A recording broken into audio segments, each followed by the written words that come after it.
عن عثمان رضي الله تعالى عنه قال قال رسول الله صلى الله عليه وسلم خيركم من تعلم القرآن وعلمه হাদিস শরীফের অর্থ হযরত ওসমান রাদিয়াল্লাহু তাআলা আনহু হইতে বর্ণিত আছে হুজুরে পাক সাল্লাল্লাহু আলাইহি ওয়াসাল্লাম ফরমাইয়াছেন তোমাদের মধ্যে ওই ব্যক্তি সর্বশ্রেষ্ঠ যিনি কুরআন শরীফ স্বয়ং শিখিয়েছেন ও অপরকে শিক্ষা দিয়েছেন।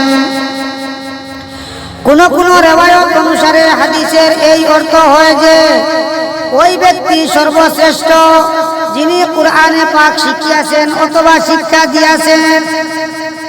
এমতাবস্থা উল্লেখিত ফজিলত ও মর্যাদা শিক্ষা করা এবং শিক্ষা দেওয়া উভয় কাজের প্রত্যেকটি দ্বারাই হাসিল করা যাইবে।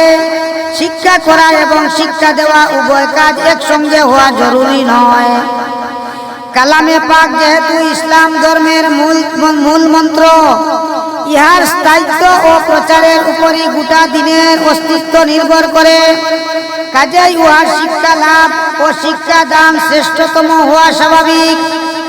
উহার প্রকারভেদ বিভিন্ন রকম হইতে পারে। উচ্চমানের শিক্ষা পদ্ধতি হইল অর্থ ও ব্যাখ্যা সহ জানা, আর নিম্নমানের শিক্ষা পদ্ধতি হইল শব্দ ও তিলাওয়াত শিক্ষা করা।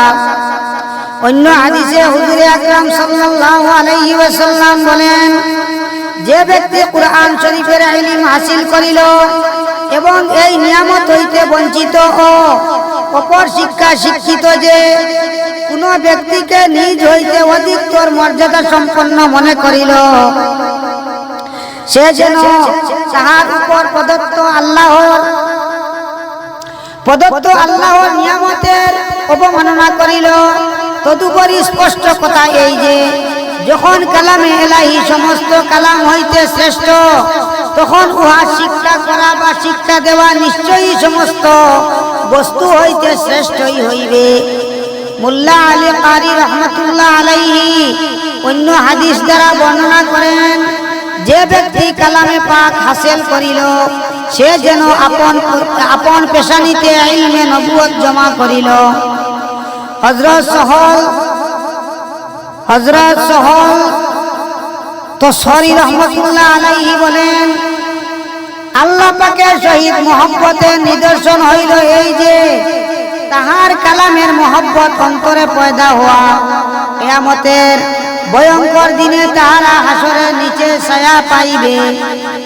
শহরে ইয়াহইয়াউল উলুম গ্রন্থে এইসব লোককেও তাহাদের তালিকাভুক্ত করা হইয়াছে, যাহারা মুসলমানের ছেলে মেয়েদেরকে কুরআনে পাক শিক্ষা দান করে ও যাহারা বাল্যকালে কুরআন শিক্ষা করে এবং বড় হইলে রীতিমতো উহার তিলাওয়াত করিয়া থাকে। আল্লাহ পাকের তৌফিক দান।